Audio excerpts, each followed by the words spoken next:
Could you come back and do that again? Good morning. Okay, look, this is a birthday party, right? We're here to have a good time, and this is a celebratory event. So if you don't mind, good morning. Good morning.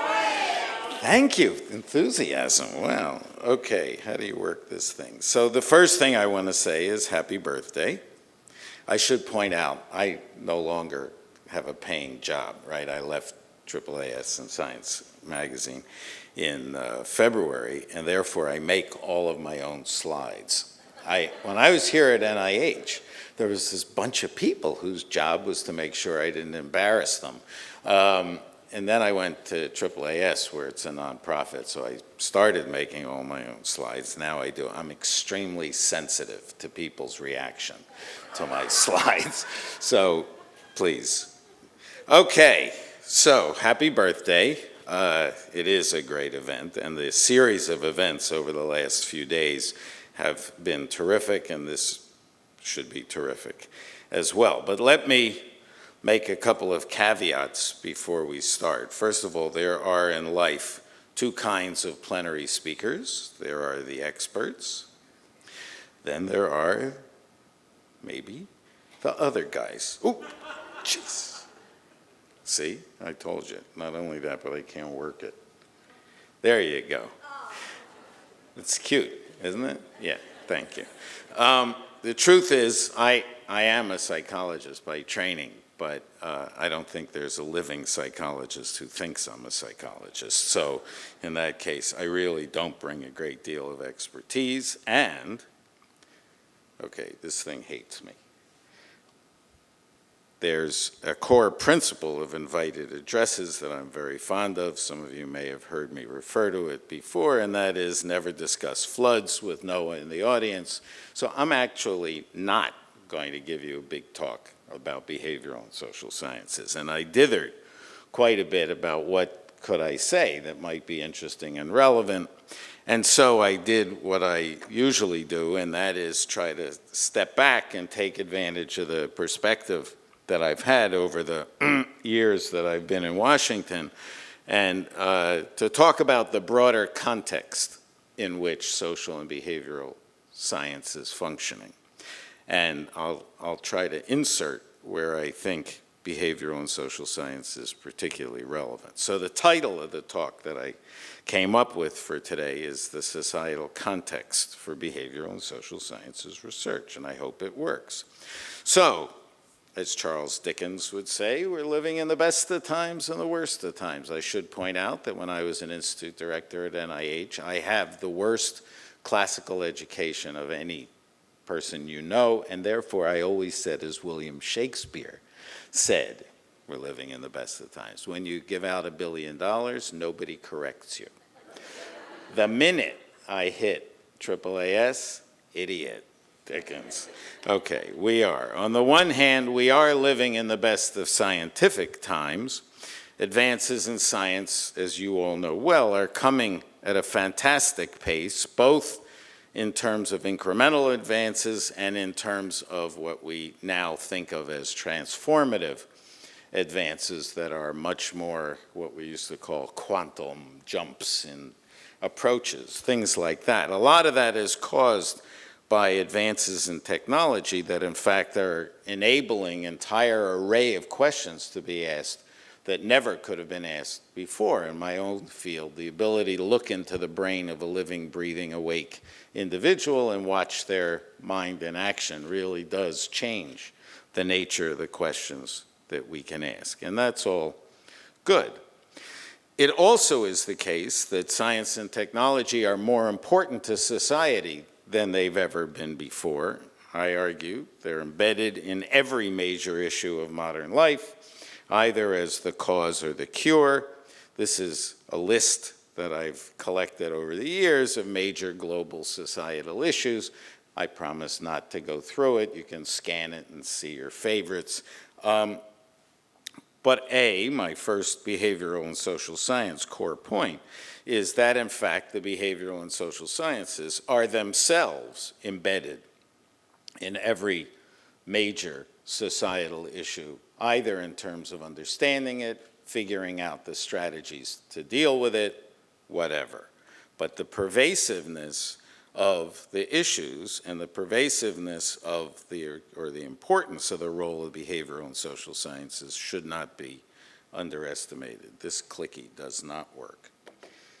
Okay, I just said that. There are corollaries to the pervasiveness of science, and that is, in order for people to prosper in the modern world, they need a fundamental understanding and comfort with science and technology, lest they be, as we say, stragglers in the age of technology. At the same time, more and more countries have come to realize that they need to have strong scientific capacity in order for them to thrive. And then the obverse, of course, is true, that in order for science to prosper, the science-society relationship has to be strong. Okay, this is when you enjoy it. Okay, that was sort of mediocre. All right. And the truth is that it's been sort of rough for science over the course of the last 100 years with the rest of society. But it seems to go in cycles, and right now we're having quite a bit of turbulence, I would say. Some of it is our fault.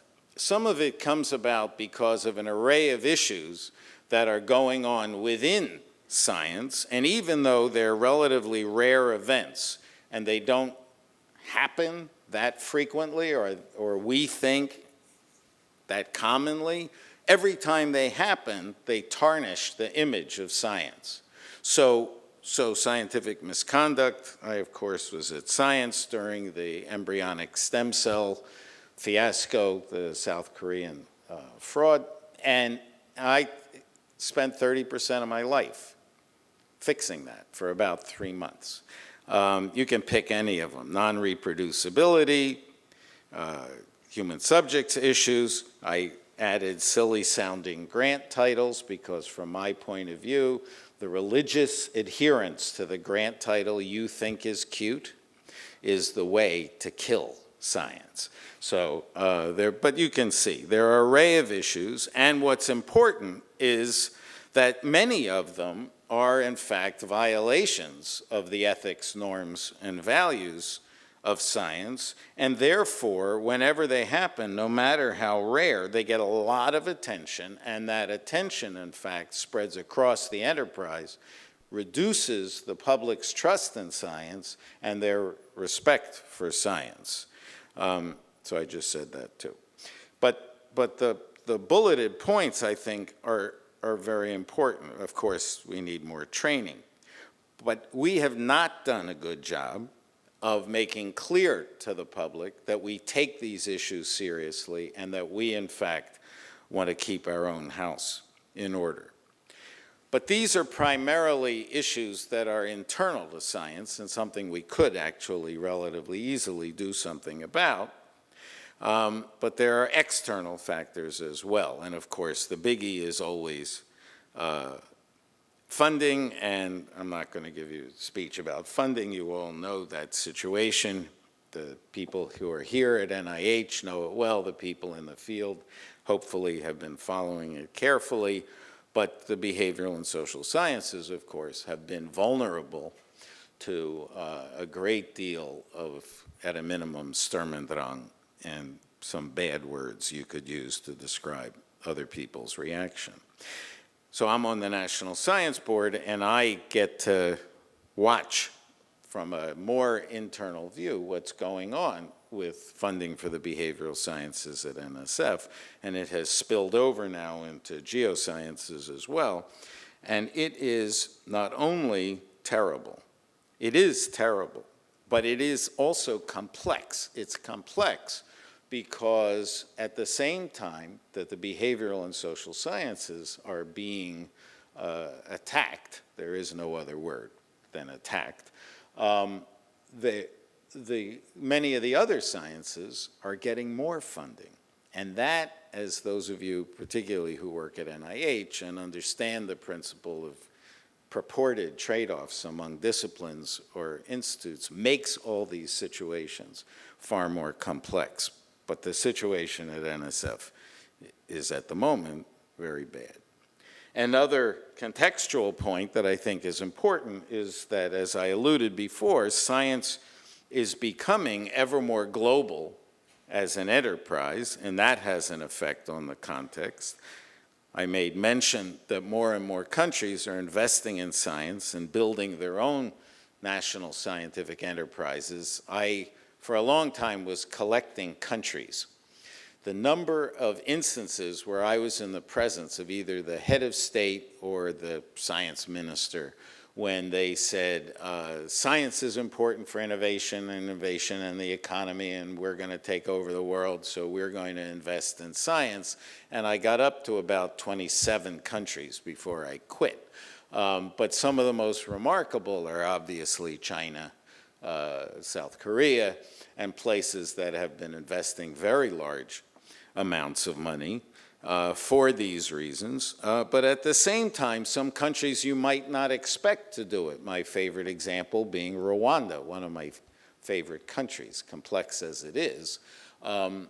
They have no natural resources. They have decided that their sole natural resource is their brains, and therefore they're going to build the country on their brains. And they have been investing tremendously both in scientific research and in scientific infrastructure development. And the point, I think, is obvious. However, the global nature of it means more and more good science is going on around the world. And as Subra Suresh has been fond, the former director of NSF, has been fond of saying good science anywhere is good for science everywhere. Well, that's true, but it's not necessarily perfect for the American scientific enterprise if you are particularly nationalistic. And one of the issues that I'm concerned about is that America's eminence, not its preeminence. Preeminence is over. America is no longer, in spite of what we tell ourselves, is no longer the preeminent science community in the world in every field. Many fields, yes. Every field, no. Think agriculture. I think that some of what's going on, in fact, is threatening America's very eminence in science. There are all the pipeline problems you all know well. It is a shame for the neighbors that you have to wait until you're 42 to get your first grant. People of my generation never would have gone into science. And there's something wrong with a system that has that happen. I won't harangue too much about that. But these are all parochial, again. But what I said I was going to talk about was the broader societal context. And there are, in fact, many issues at the intersection of science and the rest of society that affect very much the way the scientific enterprise can prosper and thrive. So this is my favorite quote in the world.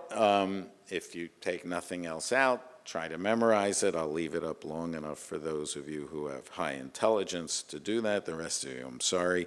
Public sentiment is everything. With it, nothing can fail. Without it, nothing can succeed.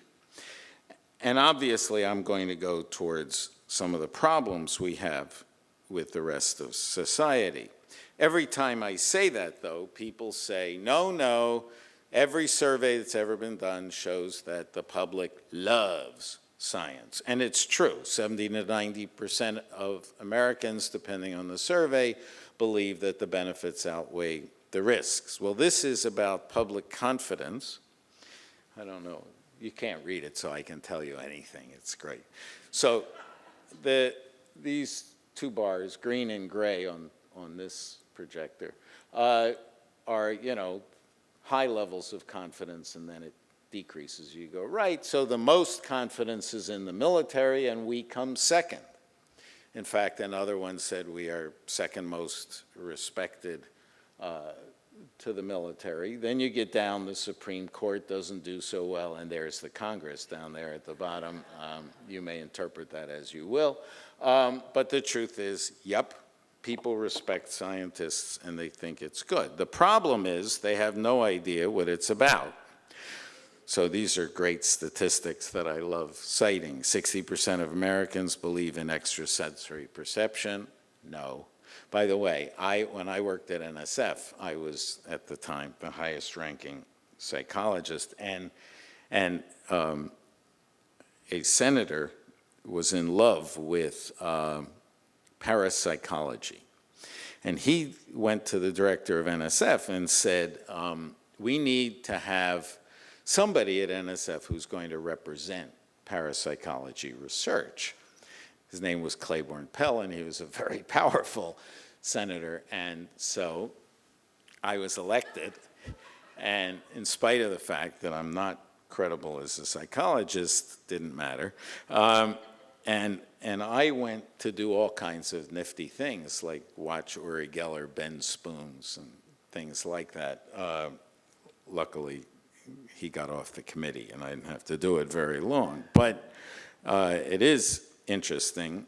And what I think we all have learned is that in the misunderstanding vein, or the misuse vein, behavioral and social sciences are particularly vulnerable.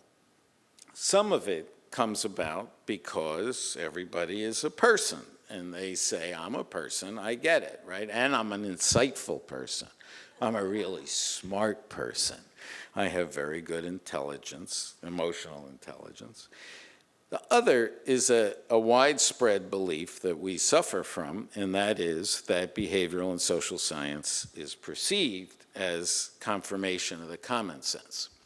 And at the risk of being highly annoying, let me say, sometimes we talk like that.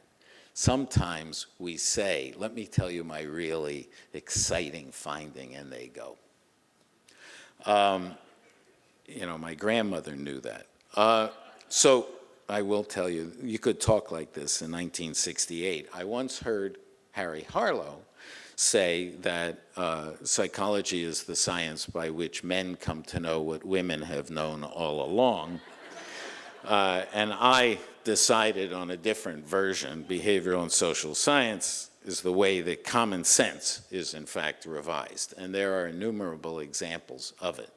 But in our discussions with the public, I think understanding these two principles is actually, it's cute, but it's also incredibly important to keep in mind, and we need to be more careful about it than we have been historically.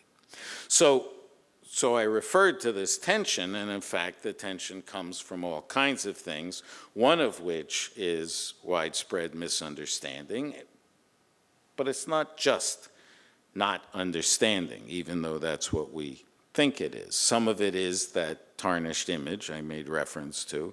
Sometimes people just don't like what we said.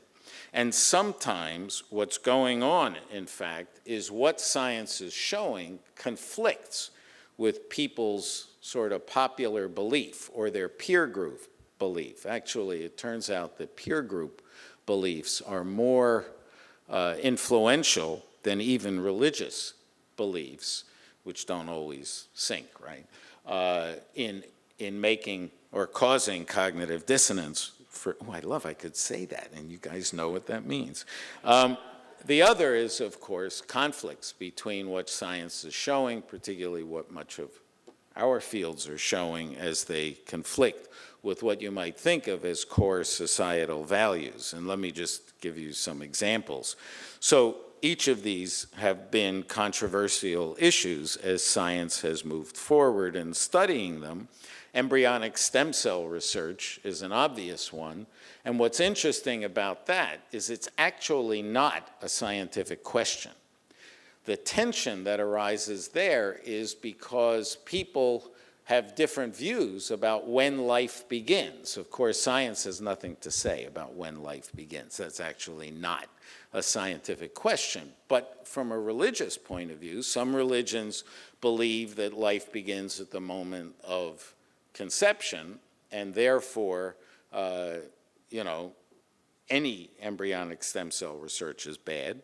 Other religions believe that life begins later in gestation, and therefore destroying an embryo early would not, in fact, be destroying a human life. And so that issue is outside of our domain. Many of you will remember that a number of years ago, the US Congress came within 5 votes of defunding a bunch of grants just because they studied sex. I did find it interesting that members of Congress would be uncomfortable about discussions or sex. But genetics of behavior is another one. Again, these are not core scientific questions. Origins of the universe, synthetic biology, let me say you have heard that here. People think it's really cool that you can grow a nose or an ear in a petri dish. They will think it's less cool when they realize you can, in fact, eventually grow an Allen, or you can grow one of you guys. They may not like it if they don't like who's being grown. Our fields are just fraught with them. My fields in particular, mind-body issues always sound great. But in fact, as we've learned that you don't have a separate mind and body, your mind is generated within the hard thing, the mush in the hard thing that's on your shoulders, it raises an array of issues. And those issues often make people very uncomfortable. When I first started talking about that as a tension point, people would say, you're paranoid. Well, the same people, the Discovery Institute that gave us teaching intelligent design as a scientific theory, put out a statement opposing mental materialism. That's me. And in fact, it does raise an array of questions. You don't have a mind floating around outside your body. Where's your soul? Probably not in your liver. So these issues really do cause a high level of cognitive dissonance. By the way, I should say about that, I have no problem understanding that you don't have a separate mind and body. I have much more trouble understanding that I don't have a separate mind and body because I experience my mind very differently. Of course, behavioral and social sciences are at the core of trying to understand how the brain might generate a mind and what that experience and the nature of consciousness is. Grounded in the brain or not, it is a domain for behavioral and social science research. And one of the problems it poses for science is sort of internal conflict, but big conflict with the rest of society because, and this is actually a quote from my successor at AAAS, Rush Holt, the purpose of science is to tell us about the nature of the natural world, whether we like the answer or not. And that point, coupled with the tension that exists, is a toughie, and a toughie for our fields, of course, in particular. The disconnects, the tension, has a lot of consequences. First of all, we can't do our job so well if the receptors aren't particularly receptive to what we're learning. Public support is undermined, but more importantly than that, for the first time in my scientific lifetime, people are saying publicly, I don't want the answer to that question. Don't ask the question. They want to influence not only what science will be done with what priority, but there are sciences and scientific questions they don't want you to answer.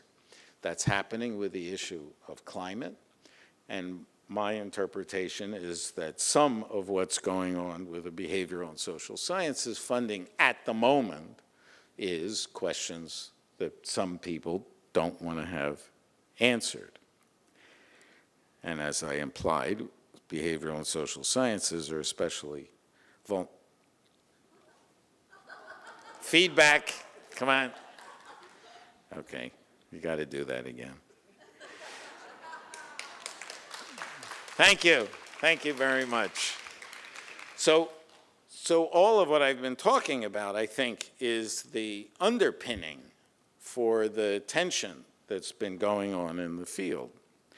But this is a party, and we're celebrating what's going on in the field. So rather than just being a downer, and Larry Tabak stole the point, but he's allowed.